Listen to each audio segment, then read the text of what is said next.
Hello, and welcome back to the CyberSoc Podcast with me, Adam, and me, Ryan. There we go. How has your week been, Ryan? How's development progress been for you? I mean, this week I've mostly just spent it refactoring different parts of the code, fixing some issues that I've experienced. So it's been it's been one of those weeks, you know. I have actually heard some of the issues you've been experiencing this week already, and I've been disagreeing with some of the construction of your app in regards to time zones. Well, you know, so me and Adam have spoken about this already in private. we apologise. We should have saved it for the podcast. We should have saved it, really. But you said something about not agreeing with me. Yeah. But then when I was thinking about it afterwards, I was like, Adam's completely wrong with what he's saying. Okay. Well, okay. So then I'll talk about that with you now. I'll present what I see as my point then, and you can present the counterpoint. All right, so, Adam. What Ryan has is an ability to schedule things happening. Now, scheduling can be on any day of the week at any time. And the key aspect of this is that it's affected by time zone, right? So you could say on every Monday, post this at 3 a.m. Eastern Standard Time. Now, my solution to dealing and storing this would be to convert all of these different time zones into a standard time zone across everything, right? Mm-hmm. GMT or whatever the equivalent of universal time is, just because it makes things simpler. Presumably you have to convert things into a time zone at one point. You may as well do it at the start, at the ingest, and that's just so all the maths that you're doing on this later on, you don't need to worry about time zones. Your server is in one time zone, and it can just deal with it. Mm-hmm. So you go on why you think that's wrong, because I think that's fundamentally correct. So the way I'm handling it, right, is you store the day as a string. So that could be Monday, Tuesday, Wednesday, etc., right? Yeah. You also store the hour and the minute as integers. So from all of that, you can construct a weekly schedule of when you want your post to be sent out, right? Because the idea is you set your schedule and then the posts will be automatically sent out according to your schedule. So it's like a weekly schedule type thing, automated kind of way of scheduling posts. So the way I was handling the time zone issue, because, you know, you could have one person will have the time zone set as one thing, someone could be in America and they'll have the time zone set to like an American one. So that can then affect, you know, when the scheduler looks for posts to be sent out according to a schedule that's set right now, the time zone affects it. So you need to take into account the time zone a lot with this issue, right, Adam? Yeah, no, I understand why. Yeah. Right, so the way I've been doing it is to select all the time zones that are in use, loop through them, set the time on the server, well, actually the time zone of the server for the time zone that we're like looping through right now, and then look if there's any hour or minute slots that fit in with what the time is right now according to the time zone set. Right? Yeah, okay. Yeah, this is sounding absurd and stupid. It sounds absurd, but actually I don't think there's any other way you can do it. I know what you're saying, Adam. And I know your opinions on it. You think I should be converting the times that they set to all a single time zone. One time zone. Yes. And I can see your logic so well. Because you won't have to faff around with any of this, and there's so many bugs that could occur because of this time zone stuff. May as well just convert it. This is the thing, is it? Because there was a bug that occurred from it. Because that's why I brought up the issue to you in the first place, was because I was kind of looping through and I wasn't making sure that the schedules were set for the time zone that we're looping through right now. So what was happening in reality, so if, for example, I had a post scheduled for 3 in my time zone, Adam might have been in America with a post set for 6 in his own zone. So what would happen is the post would send for both time zones because it was looping through all the time zones. It's quite a complicated issue to explain, I feel, unless you see the code. Adam's seen it. Adam gets it. No, but I don't see why this... I think this is why that my solution is better, in that you just convert it all to the same time zone, right? Then, at that time in the day on the server, it checks for anything of that time, and it will send us. So the issue is, you either do it my way, right, where you store the data as like your string of the day, your hour, your minute. With your way, okay, you guess you can do that too, but you have to convert whenever you add or update a schedule, convert when you send it into the view as well. Doing a lot of converting all the time there, right? I'm not doing that. Yes, I can see that. But you are kind of doing the converting because you're setting the server to a different time zone, right? Well, it's on, that's a cron on the server side, so it doesn't affect. Wait, how often does that trigger? Every minute, because it has to check it has to check every minute to see if there's any posts to be sent out, right? I think actually this is actually a different discussion into, like, this should probably be in the form of interrupts rather than polling, right? Every minute. And interrupts? So instead of so if you have a large user base and they will, if large enough user base, it'll be probably not all, there's probably some time zones that are just in the Pacific Ocean or something, but most time zones would be used. So every minute the server would be changing to every single time zone and checking. Is that not just insane though? I mean, is it insane though? Because that can happen very quickly, Adam. It's not going to be that slow. No, but... Even if it was looping through all the time zones, it would be able to do it in, like, under a second. Yes, I suppose it could do. It just feels very ugly. Well, ugly for who? Because I'm the only one who sees reading it. And another thing that I think you, with your way of doing things, doesn't quite work out as well. You think I should convert the times all into one standard format, right? Yes. But what about, because on my scheduler, it's not just you can add the day as like Monday, right? You can add the day as weekends, as all of the different options, right? So you've got things like weekends on there. You can't convert something like weekends into a standard format, right?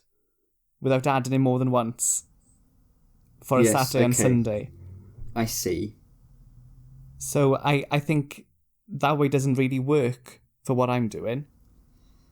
Yes, okay, I see, and I'd add an argument against myself in that you're converting it at the point of ingest once, but time zones can go a bit skew-iffy, and so maybe 5 years later, that time zone, that the time that you put in for that time zone would have actually shifted if you'd converted it that's a good today. one. Like, I don't know exactly if this is true or not, but because obviously in the summer, our hour is not the same as our winter hour. No, but that's a separate time zone, isn't it? That's GMT to BST. Yeah, but if you're converting that... I don't know if this is 100% correct, so I don't know if I should say it, but I don't know if the London, like, zone updates in the winter. I think it does, because right now it's correct. So when people input the time, though, you ask them to choose a time zone, not a location. That's just like a user setting. Yes, but from what they see, that they select... They select a time zone, yes. GMT. And if they know about this, they might think, actually, I want BST because it's the winter time or something. So usually how it works is you say like London, Lisbon, etc. Don't you for that? I think you just select like Europe/London. Well, then I suppose some countries in the same time zone experience summertime and some don't. Yeah, so you wouldn't. That's not something you can just convert, right? Without. Yes. So how do you do it then? So how I'm doing it. So I don't know what Portugal does, but Portugal are in the same time as the UK time zone, right? Okay. If Portugal didn't experience summertime, not summertime as in like season, but there's the +1 hours and -1 hours. They're changing the clocks. How would you know not to do that for these Portuguese users, but not for the British users who are both selecting the same time zone when they set it? Well, if you're converting them, you wouldn't, right? But I'm not converting them. If you're doing it your way, I don't see how you solve that problem. Well, that's... I think the time zones, I don't know if this is true, so I don't really want to say it, but I think the time zones update for what the time is in that location. Because but you don't ask them their location. But the location of like the zone, so like Europe/London. Yes, so Europe/London time zone, right, that time zone goes for different countries. It goes through Britain and it goes through Portugal and countries in Africa, right? Yes. And countries can legislate to have their countries follow or not follow the changing of the clocks. So if you think of like the Portugal thing you're saying now, Adam, because it isn't like if you're in Lisbon, you're going to use the London zone. You can use you have a Lisbon zone. You can use Europe/Lisbon, yeah.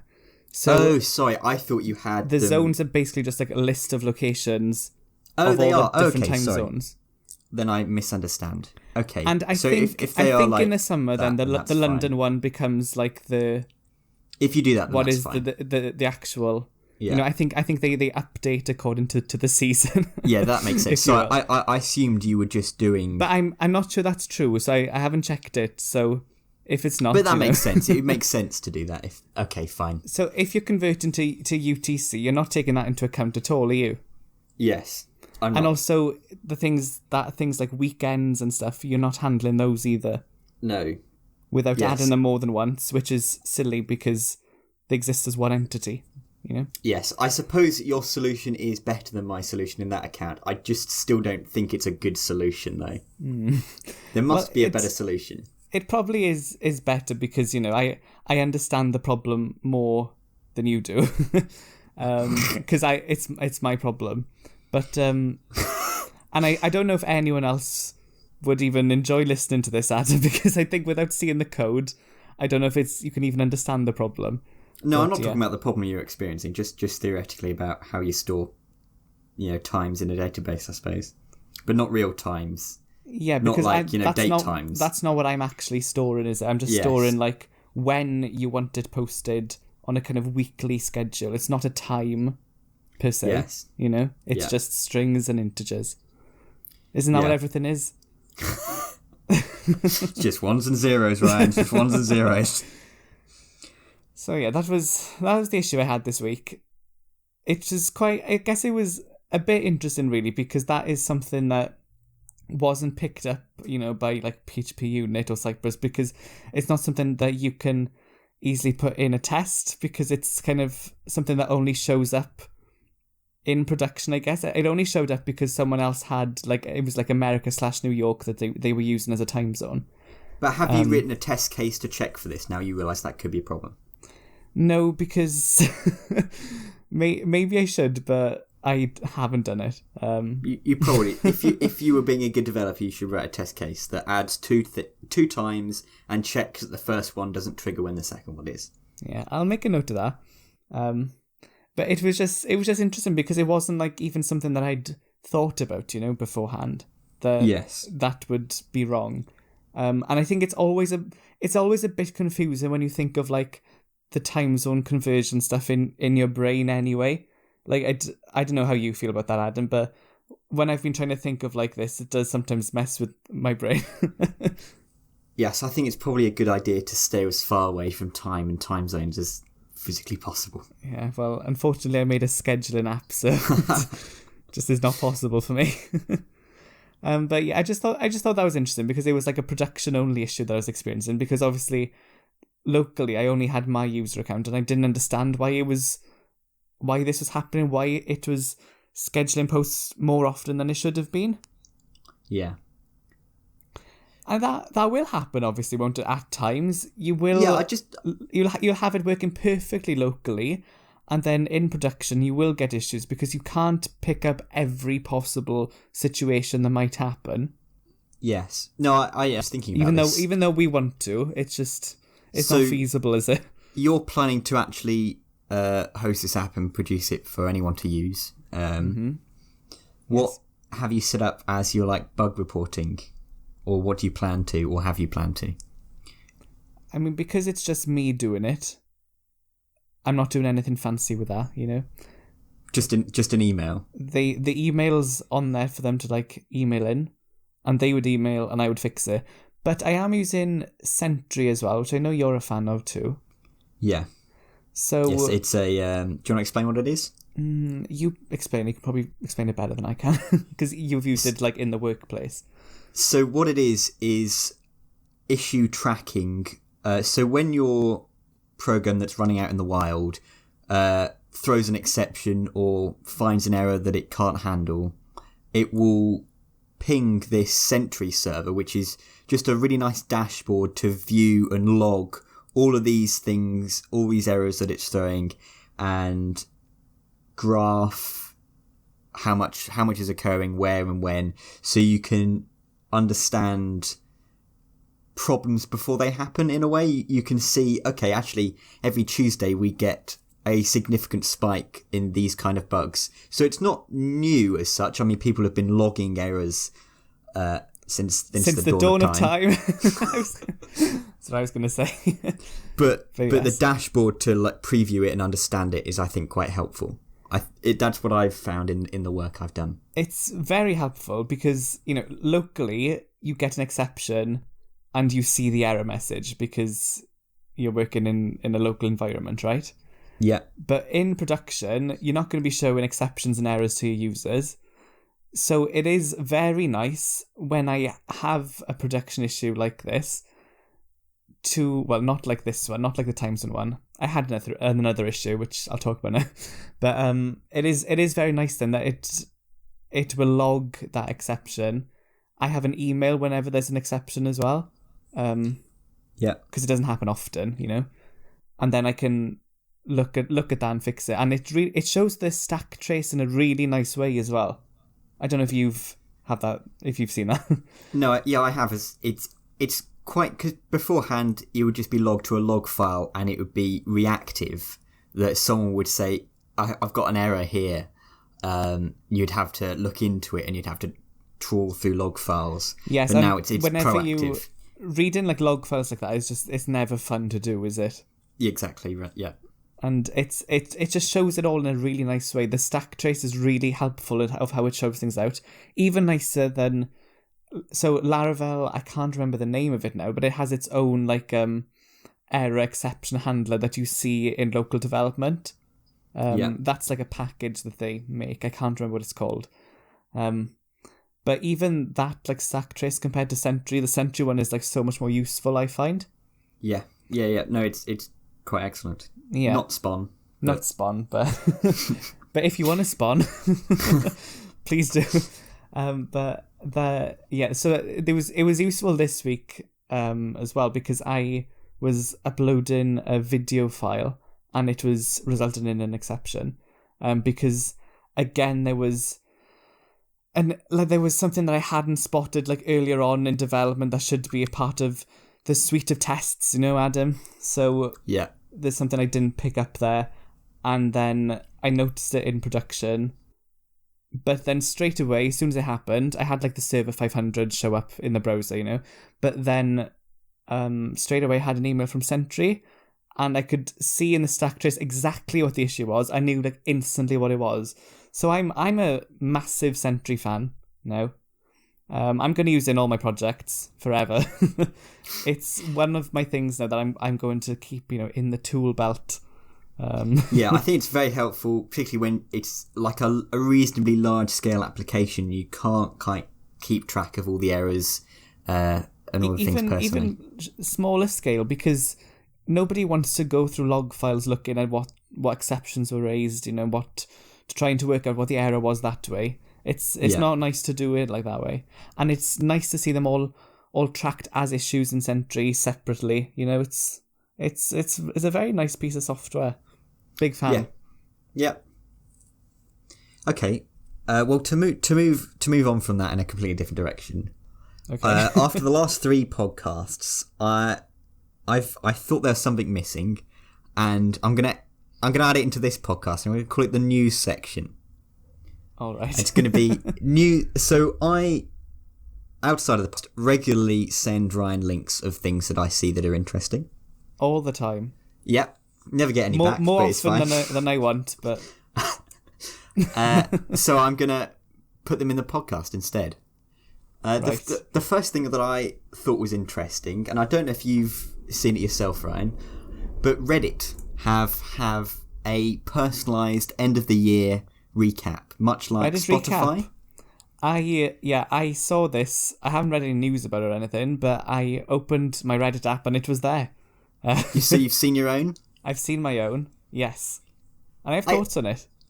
Me too, actually. I thought it was quite interesting. I think I've seen I think Spotify were probably the first people to do it, at least in a well-known... I think they were, and they've been doing it for a few years now, haven't they? Yeah, and I've seen other people copy it and move yes, similarly. A lot of different like companies and websites are doing the same thing now.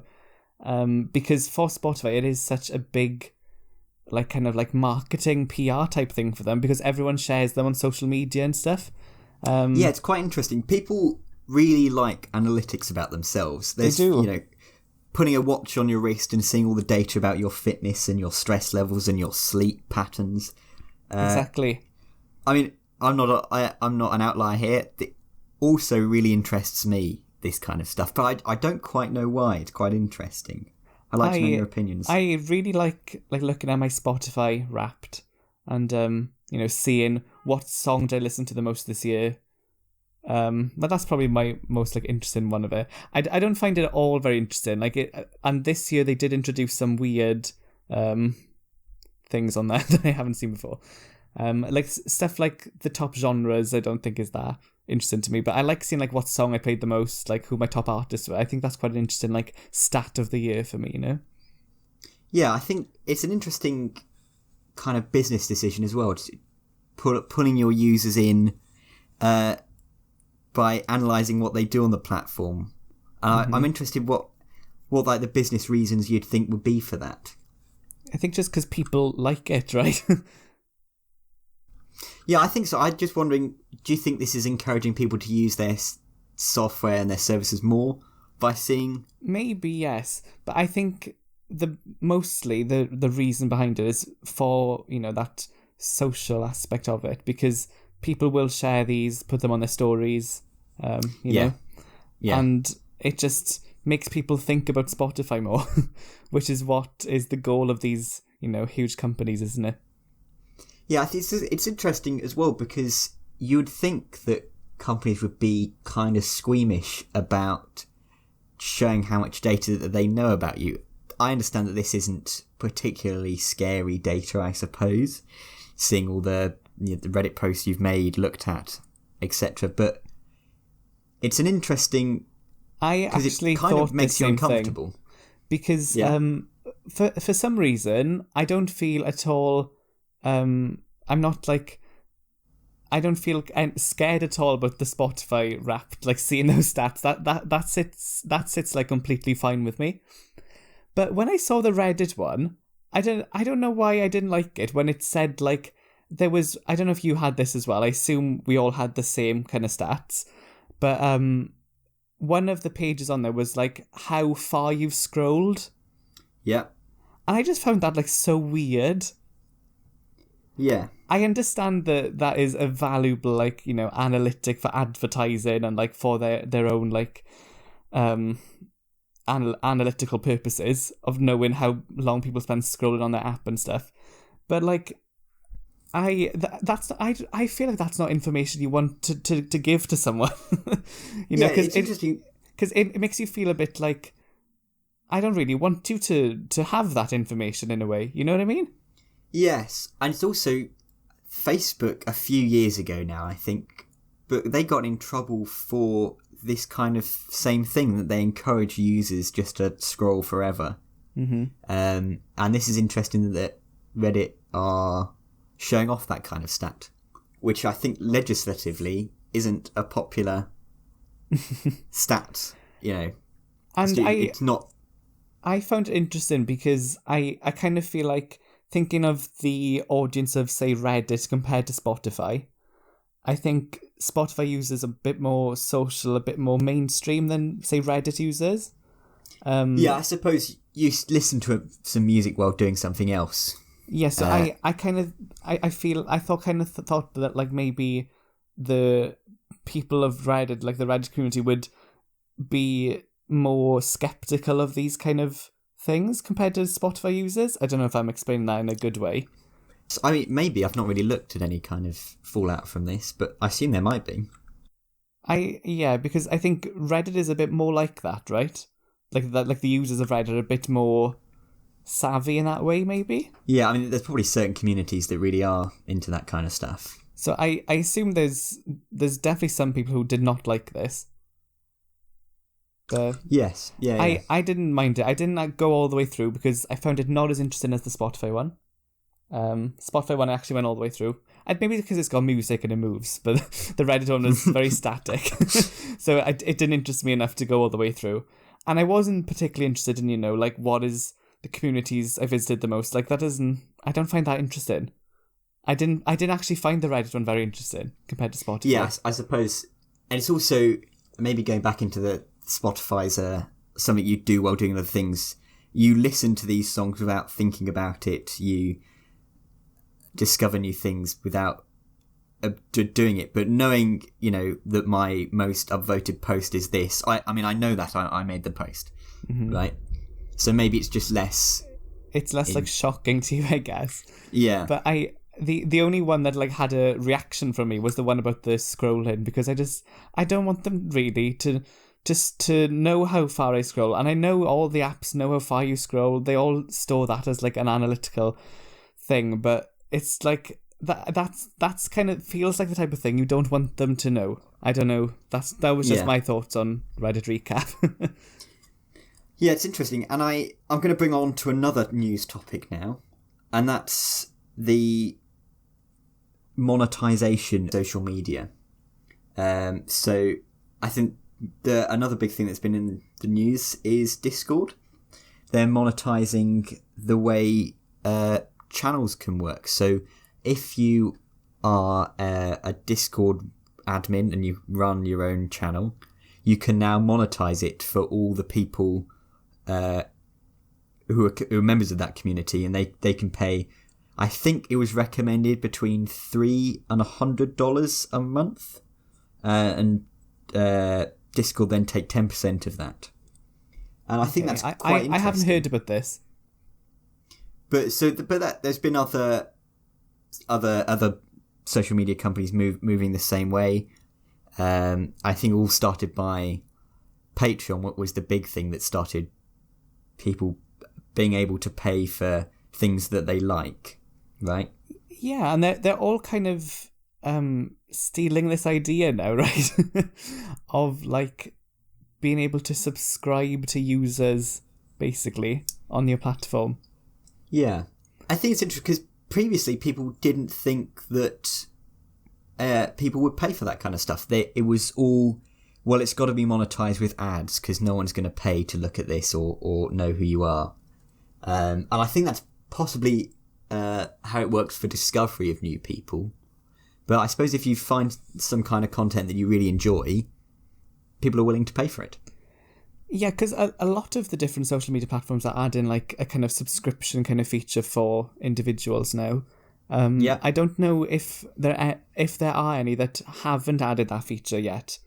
I don't know if Snapchat or Instagram have that. I'm pretty sure like the rest of the major ones do have a subscription kind of feature now.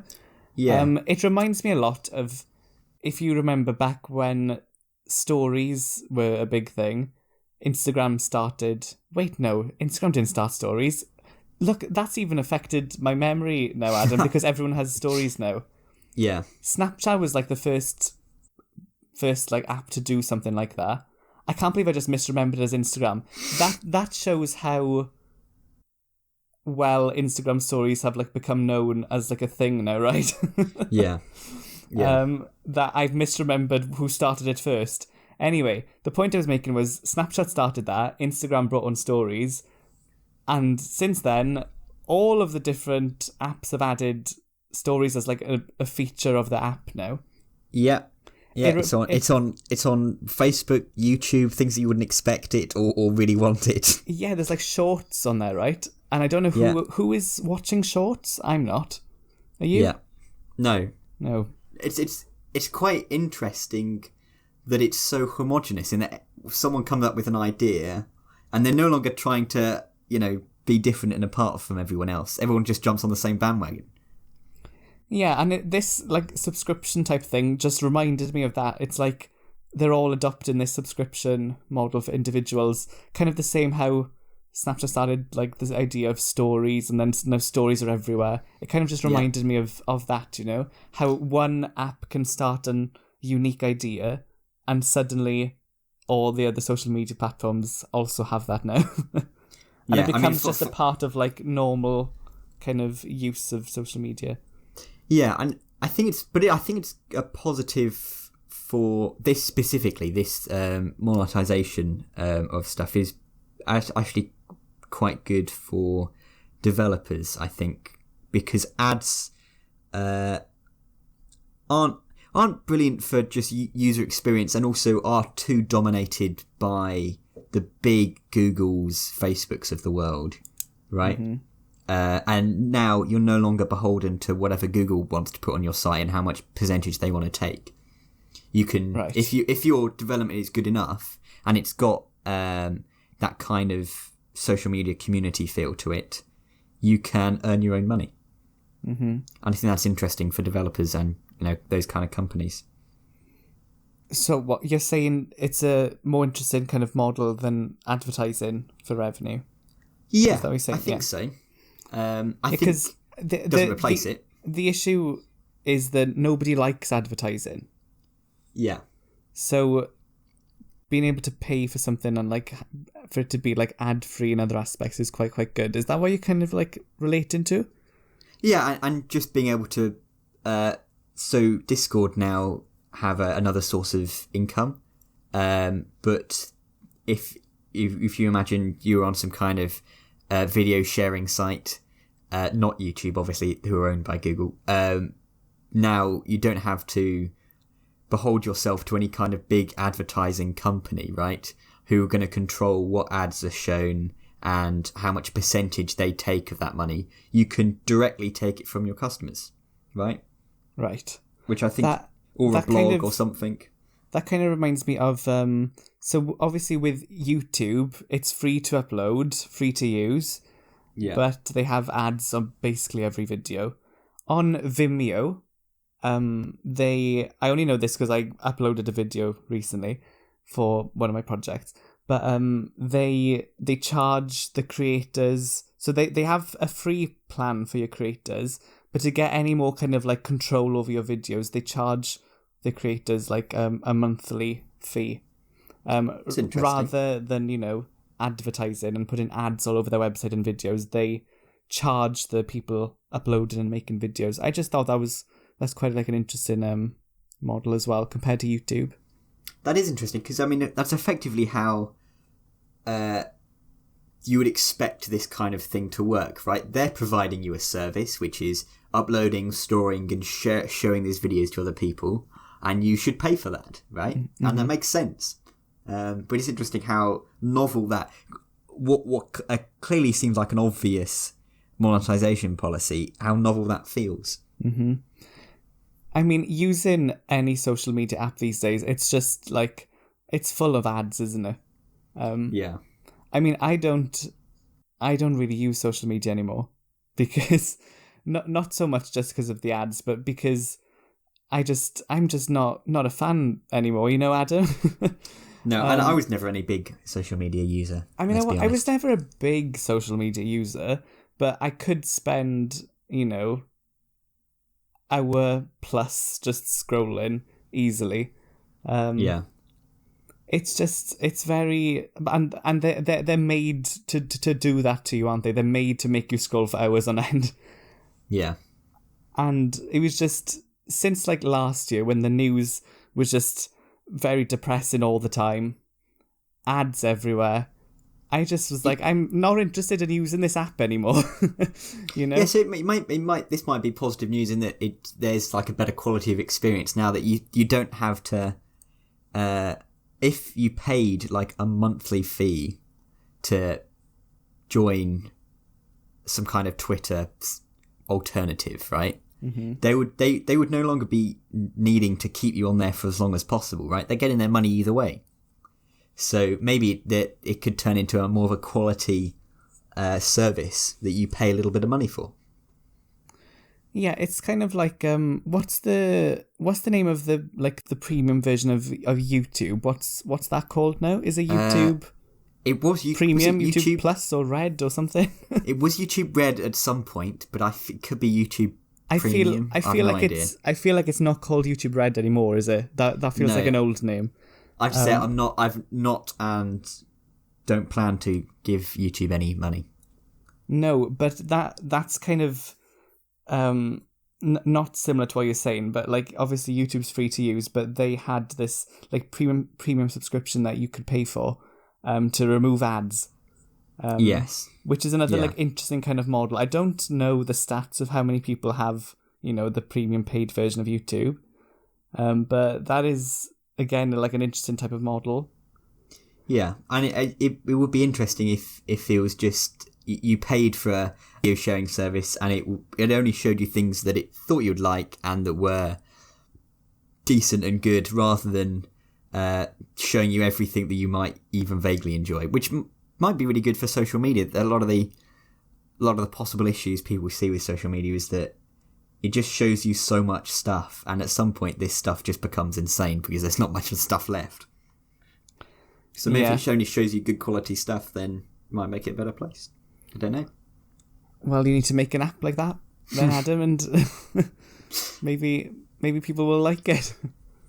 Yes, well, we can only hope. The thing I find like is just the most annoying is just like the internet has become, well, not become, this isn't new. The internet's always been full of ads. Yeah. It's just how the internet has been funded. There's nothing more annoying than like the ads on videos, I find, because it kind of, especially when you go in the middle of a video. I use ad block on my computer, obviously, because I feel like you have to, because otherwise you're just gonna get ads chucked at you all the time. But like on my like phone and stuff, and on the TV, ads will play on that, and I kind of think it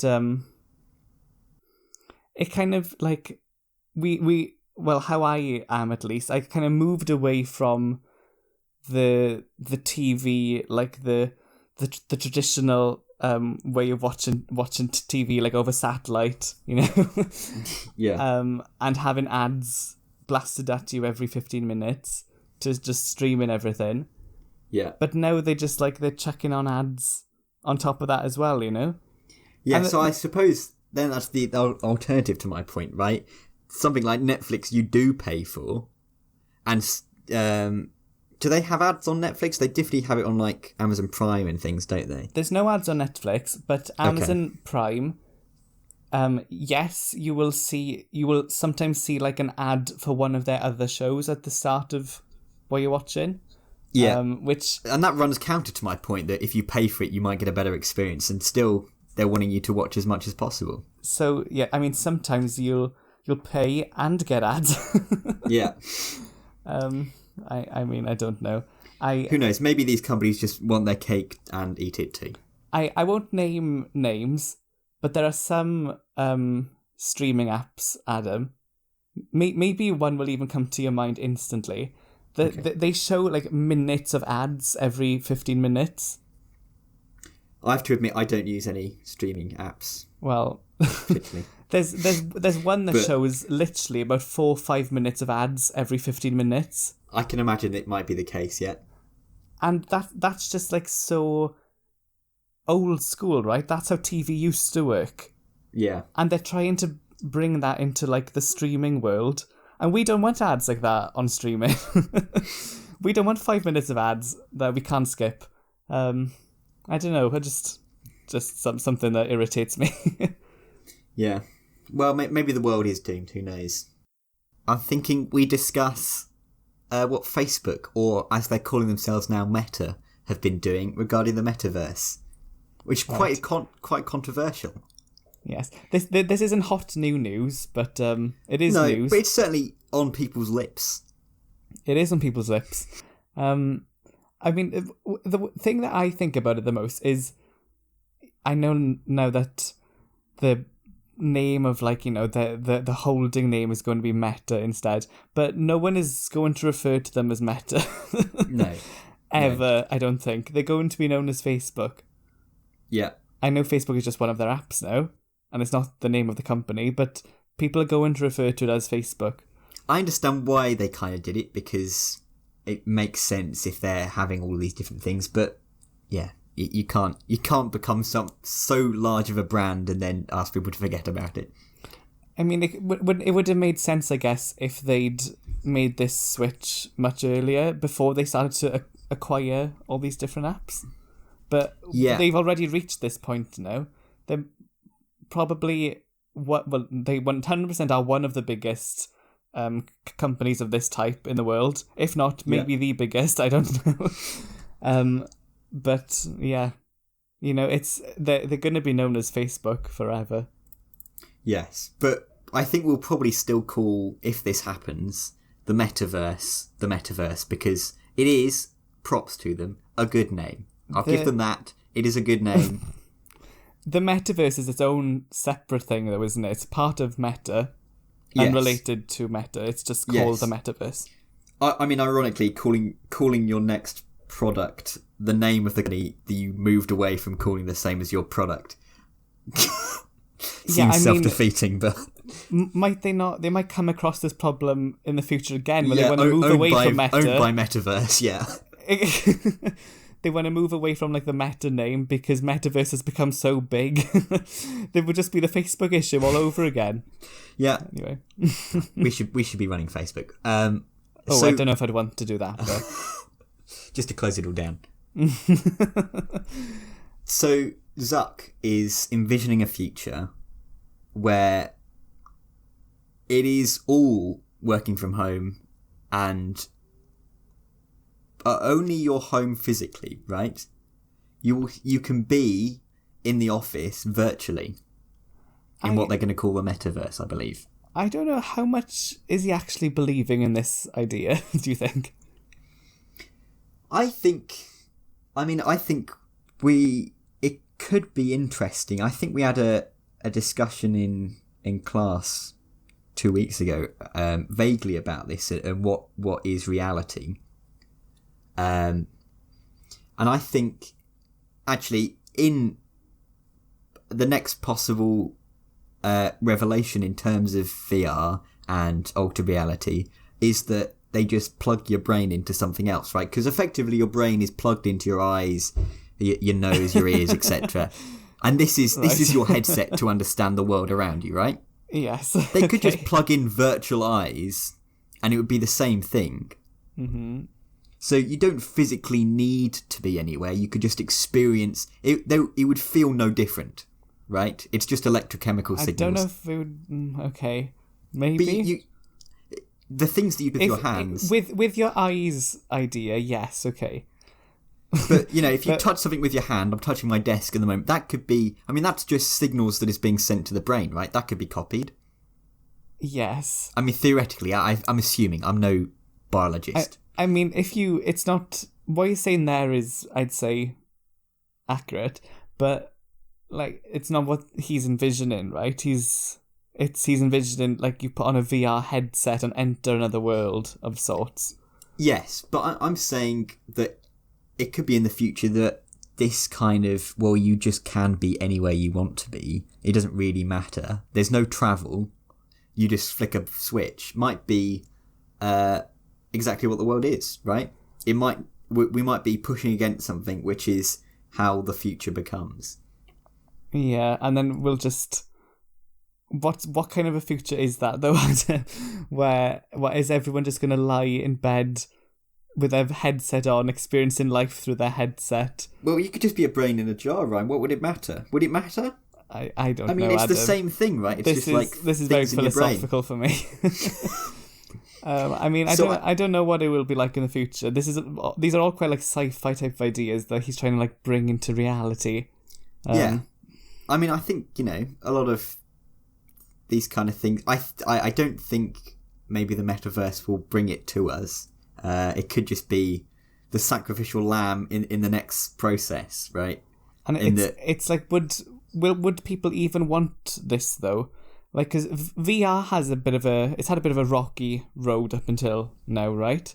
Because I haven't looked into the history of VR, Adam, but I think they were expecting it to have been a bigger hit than it is, if that makes sense. Yes, I mean, I don't think VR is not a hit. It's not the 3D television. No, yeah, it is. No, it is a hit, but I think they were expecting more of a hit, right? Yeah, and I think Facebook are really going behind it, right? Their purchase of Oculus, and these are dirt cheap headsets that they're selling, and they're very popular. Really, yes. A lot of people have tried VR through the Facebook world. Yes, and Mark is invested in VR, so I guess it makes, got some makes plans. Sense. It makes sense that he'd want to do the metaverse. I saw a plus to it because I don't want to live my life virtually. I live it virtually enough right now anyway, just looking at my screen all day. I don't want to become a part of the screen. The only positive thing that I can maybe see from it, if you are someone with high kind of accessibility needs, being able to experience a life that maybe you wouldn't be able to experience physically, through like the metaverse, I think that is exciting, and I fully support behind that idea. And well, in lockdown, right, that was all of us to some extent. There was a life that we wanted to lead and we couldn't do it, right, because of the legislature in place. If only we'd had the metaverse back then. So if it was then, right, so you could attend university virtually, right? You could see me and everyone else in the class, well, with your Cardiff University headset on. Would you? Or would you just join a Zoom link? Which one would I prefer to do, you mean? Yep. I mean, I don't mind the Zoom learning, unpopular opinion, but so I would prefer to do that than stick a VR headset on and see you all in a room. Yeah, I kind of feel the same. It's more effort, I think that it would have to become much more one-to-one with real life for me to... I think the steps it would need to take is that I would just be able to move my arms and things and that be reflected in that real world, in that virtual world, sorry. Mm-hmm. I think that if that was seamless and easy, I think I would probably do it. I think that would be my breaking point. Yeah, and I have no idea on what I'm about to say. but this probably sounds like it should be true, is that there must be. It's not as if I don't feel like your brain would react the same to being in a room physically to being in a room, virtually in the metaverse per se. I don't think that your brain would react the same way because I think, it's unnatural to to interact with the world in that way, right? And I don't think the brain would work as well with it. Yeah, I think at the current technology level... I know nothing about biology, so I don't know why I'm even bringing up an opinion on it. But I feel like think it's fair. I feel like that must be true. You've tried VR before, right? No, I've never tried it. Oh, okay. Then this really is a layman's opinion. Yeah. Knows nothing about VR, knows nothing about biology, but is here to give you opinions on both. But I have a original HTC Vive. I bought it 3 years after it first launched, and you can get lost in these kind of worlds, even if they're nothing like real life, very cartoony or whatever. You can. It's the brain doesn't feel. You need to remind yourself that there is actually a world outside. Mm-hmm. The only example. I am going to become a biologist again here, Adam. Yeah, go for it. But the only example I can think of as someone who knows nothing about biology is pheromones and stuff like that. Right. Are you trying to smell people in VR? But I'm saying you're not going to be able to experience that virtually. What? You can't experience pheromones virtually, right? Are you experiencing that in the classroom? No, but in the metaverse... Will you be able to, fall in love in the metaverse? I'm just saying, if this is going to become a part of our whole human experience, there are some things it's never going to be able to replicate. Yes, well, I suppose, yes. And also, your human body has needs anyway, a variety of needs that it has to serve that it cannot serve virtually. Yes, I'm not thinking that Zuck believes we should live in this metaverse and not ever go to the toilet, for example, or consume food. I don't know. I mean, he didn't talk about it very much. It was quite a short little thing, wasn't it? But no, I mean, we are extrapolating. We're just making up what could possibly happen. I think virtual existences could be a really interesting solution to a lot of issues, right? I mean, it might be dystopian in some aspects. People say a lot about people living in bubbles, right, of their own opinions. Mm-hmm. Imagine if you could literally live in a bubble of your own opinions. There was never even existed anyone that disagreed with you significantly. That could be achieved, right? That's quite an interesting point as well, because without the bad, what is the good? Yes. I mean, I think it's not an impossible future for us to be brains in jars, right? Is that something people want, though? Because unless people want it, then it'll never happen. I mean, I don't know if I would. You want your brain in a jar, Adam? I don't know if I'd opt to have it removed, but I'd opt to shove some cables in my brain. Right? Yeah, these are probably unpopular opinions, but I have thought before about it would be really good to have the internet in my brain. I mean, you imagine teleportation would be effectively real, right? Because you could just be anywhere you want. There's just a graphics card somewhere rendering it for you. Oh, so it's affecting what your eyes see, you mean? No, it'd be your entire experience. The brain in the jar is what I'm going for here, Ryan. Everything you touch, smell, see, feel, it would be no different to real life. I mean, maybe pheromones, right? If not a biologist, not entirely sure how real these things are. Maybe in that future, you could simulate pheromones, I don't know. Yeah, I suppose you would be able to. I mean, one thing maybe would be deciding on what you are, right? So now biology decides how tall I am, what I look like, how physically fit I am. Mm-hmm. But in this virtual imagine you world. can choose how you look completely. Yeah, could you choose it, or would it be random, or I don't know, Adam. That's a good point. Could someone hack the system? Hack how you look. Add like a spot on your face or something. Well, I mean, at the small end of it, yeah. At the big end of it, can they like torture you for eternity? Yeah, exactly. Right. Could hell exist? Could hell exist? One of the points that I'm like thinking of here is the technical feasibility of all this. To me, seems like it's probably hundreds of years away, if at all. I don't think so. I think everything seems impossible, and then it just happens, right? I don't know about that. You think 100 years ago, Ryan, how catastrophically different the world was in like the turn of the 20th century. Yeah, but you're talking of just replicating the entire human existence.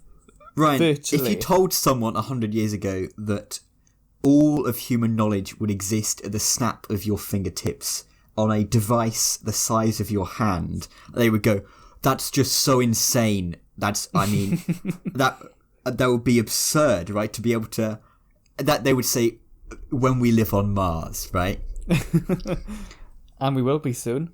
So I think very possible it all happens until someone goes, "Actually, this is feasible. I'm going to do it." The other thing I think about here is this must be very expensive to run as a simulation, right? Yes. Where's the resources monetization involved? Who is paying for this? Yeah. Is it government funded? Is the NHS going to just be brains in jars?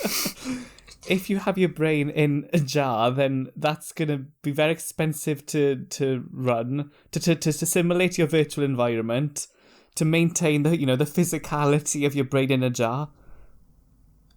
What if someone... Does there need to be... Well, they're going to need security. What if someone steals your brain? Well, are all people brains in jars, right? Or will there need to be... Oh, God. An underclass, right, of people who are just real humans who have to keep it all running?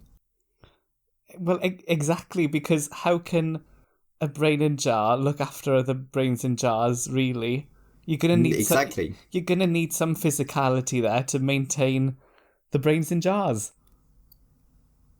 This is going to be an interesting future we're going to live through, Ryan. I mean, maybe if everyone was brains in jars, you could have robots that maintained everything for you. I mean, maybe.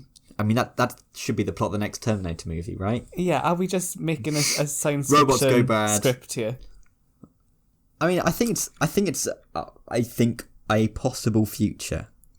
Maybe not as extreme as brains in jars, but yes. And I think if software engineering doesn't work out for us, then we could become script writers for science fiction films. I think we're going to have to leave the rest up to the audience's imagination then.